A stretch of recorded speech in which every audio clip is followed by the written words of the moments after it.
Welcome back to Kikao. Jeremy, we talked about regulations as one of the area where we normally, it takes a lot of time to deliver this product. Why is it so slow to get the regulations approved to get the product to the market? And what can we do to accelerate? Because we see that Africa needs to feed its own people, and these technologies can help us increase production. Yes, definitely. I should say when the African Union made that decision, pushing countries to harness modern biotechnology to transform agric, they made it clear. Biotechnology development should co-evolve with biosafety regulatory system development in the countries to ensure a safe use of those technologies. Regulating means that we simply need to establish rules to make sure that risk assessment is fully implemented so that the end product is safe. Approval before you start is key, but at the same time, I think in many countries, what delay is mainly because those countries didn't have a policy. You need a policy to show a clear vision. Yeah. The vision means that my country will need to harness modern biotechnology to transform agric for socio-economic development. That's the policy. Now you move to the regulations. This technology needs to be regulated, so this is the biosafety law where you establish a framework. You can have a national authority, you can have, let's say, based on the law, you extract implementing regulations so that the law is applied on the ground. Why it takes time? It's mainly because in those countries, the human capacity is missing. And when it's done, you also need to build the human capacity to harness the law and then work closely with the scientists. But at the same time, in many countries, you don't have scientists well-trained to harness this technology. Absolutely. So you have two things. What can we do? That's why in many areas today, harmonization is key. You can simply say, if you don't have something real, you cannot harmonize. No. But we think that at the regional level, we can have, let's say, a common law that's feasible. Yes. And you can simply domesticate at the national level. Yes. This is one way. ECOWAS currently has a regional regulatory framework, and we think that the other region, COMESA also has, and domestication at the national level is a way to speed up establishing national framework so that scientists can easily adopt that. Regulation in many areas of the technology, but also create all the other aspects of an enabling environment. I think capacity and harmonization so that we don't continue to reinvent the wheel. He talked about regulation. But let me add one word. Yes, please. You know, the good thing is the African Union, through the African Union Development Agency, they have established a continental program called the African Biosafety Network of Expertise. Many experts on environmental risk, on, let's say, legal matters, on food safety, socio-economic considerations. This team, his mandate is to support countries build national biosafety system. That is a great The country just need to make a request, and the team is at their disposal that is to fantastic. support. I think indeed we needed that, and that collaboration, that working together as a continent will certainly help fill the gaps that we have in some of the countries. We talked about regulation and what we need to do on that, but what else do we need to do so that the innovations can go to the hands of the farmers quickly?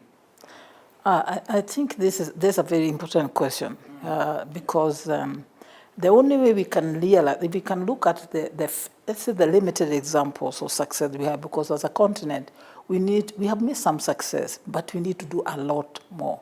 We need a lot more because we still have great need to tackle our food issues, job creation and all that. If biotechnology and science innovation are going to make a lot, we must create an environment which takes the research innovations, scientific innovations, and then develops a whole value chain approach. By a whole value chain approach, I mean there is the research angle, there is a component for product development, and there's a value chain for delivering impact. Otherwise, we can have research, but it doesn't deliver. And so it's good to see like now ABNet is strengthening the biosecurity, which is an enabling. There is need to strengthen that together with advocacy because people are not aware, their mind is not open. There's need to invest now more and more in the delivery of the value chain down the line. How do we, for example, in Kenya, we have reached to the point of cotton. We need to deliver. There has to be a value chain to deliver. How do we deliver impact? At the research level, there are a lot of harnessment. I mean, I will give an example of Kenya, and we could look at many examples. There are several, the national biosecurity regulations have passed a lot of innovations in terms of approval. They have been contained field trials for many years.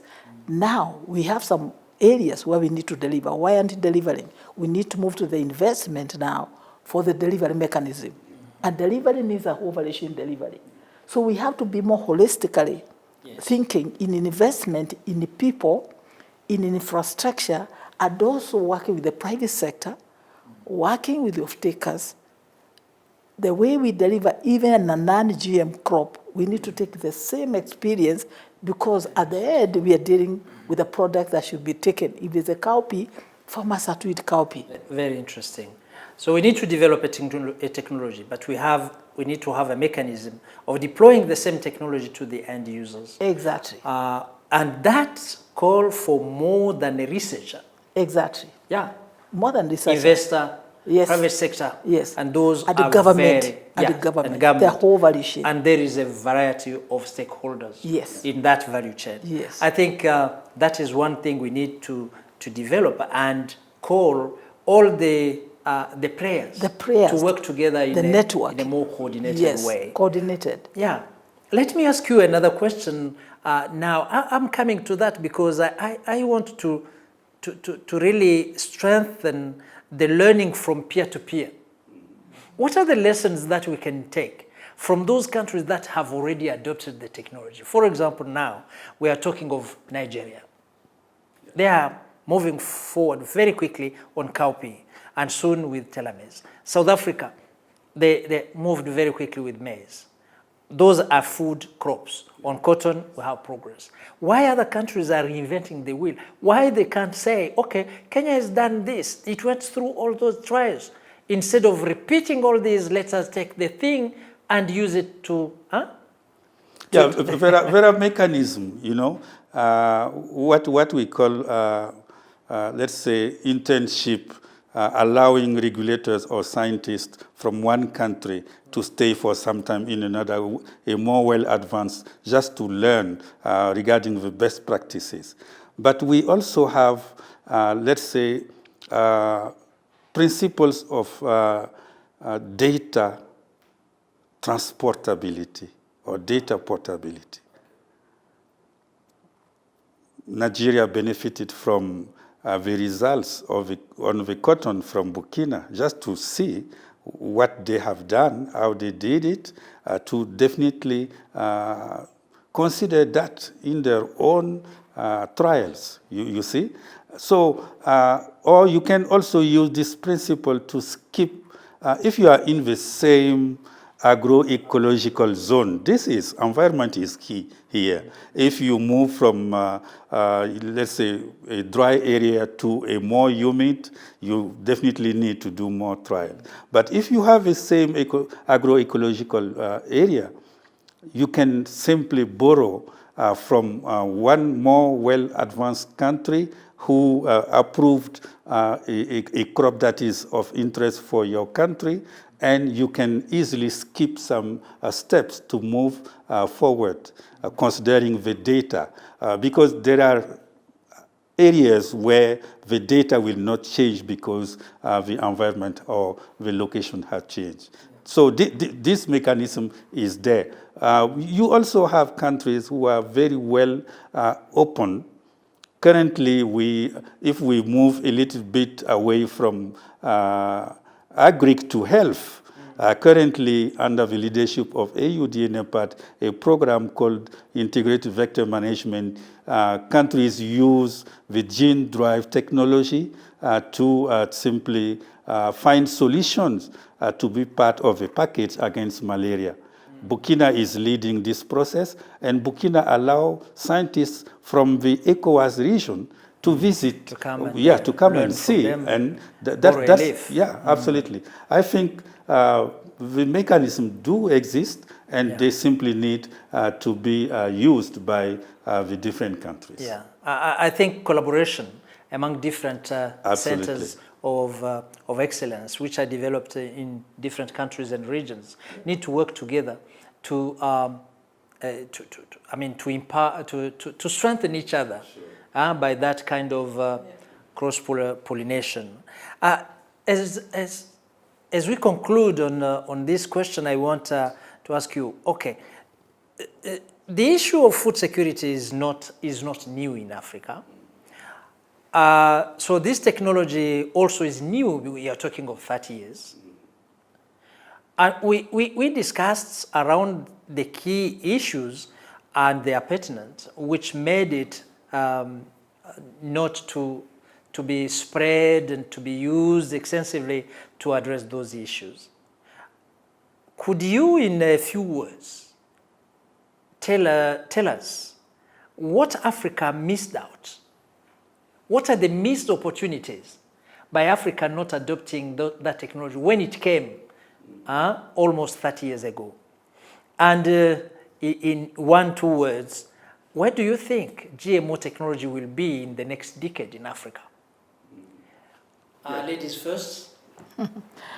We have, let's say we have missed out in terms of time little lost. We could have been very far in some areas.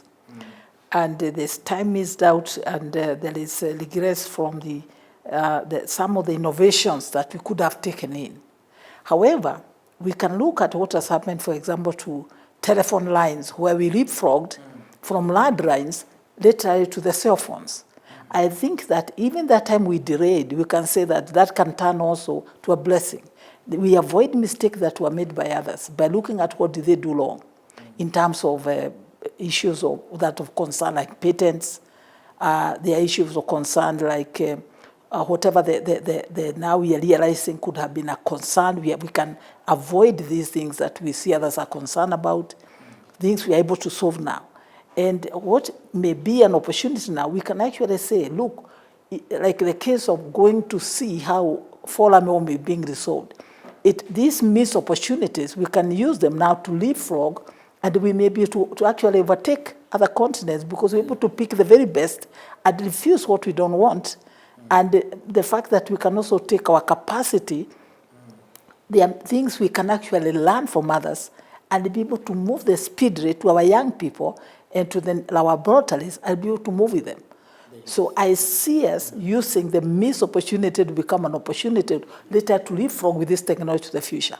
Yeah, GMO, the same. Yeah. Missed opportunity, and where do you see GMO in the next 10 years in Africa? I don't want to go back to our history, but I don't want neither to put to put accusation to the colonialist. But this is part of our history, Yeah. We spent 3 decades to fight for freedom. We missed the Green Revolution. And today, because of poor communication, this new technology adoption is facing challenges. So this is what we really missed.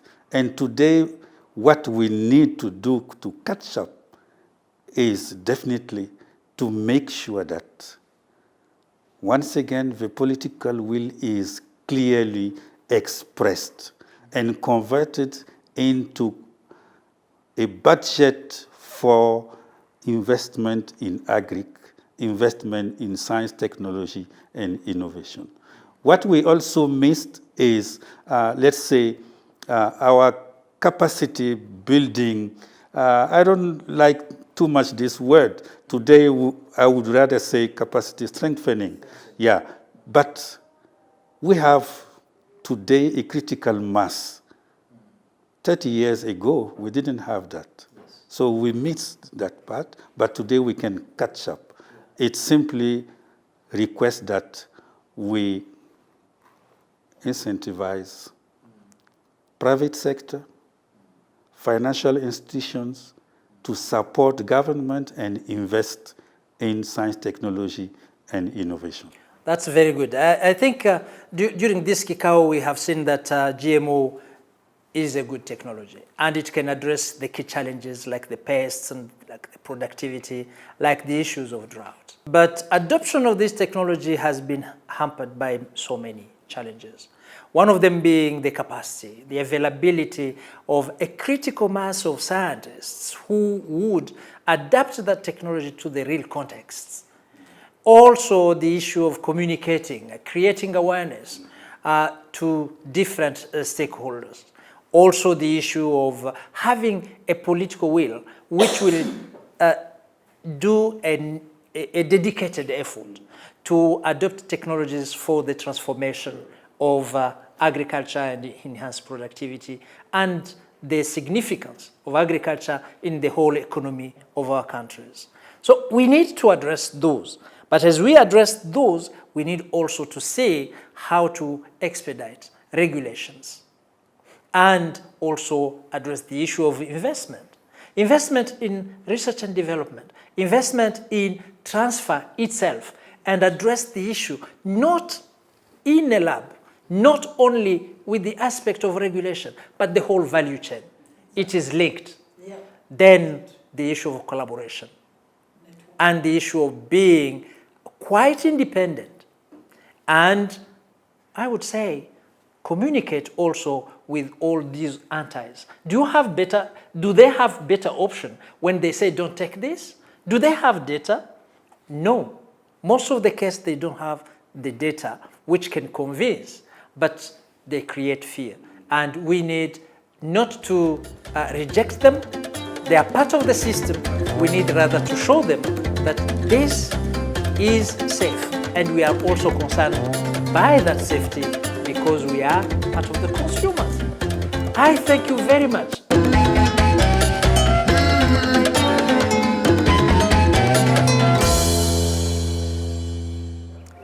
And now to our science terminology of the week on Science Speak. And that word for the week is GMO.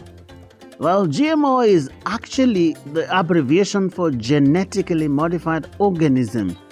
And this is usually an organism whose DNA, remember DNA, the genetic material, has been modified in the laboratory to get a desired trait, such as higher yields, for example, or resistance to disease. So it's been over 20 decades with many missteps and a lot of lessons as well. But GMOs are here to stay. And as the experts put it, Africa has a lot to learn from other parts of the world and also a lot to reap from the benefits of GMOs. Until we meet again next time, my name is Joe Ageo, and thanks for watching KIKAO.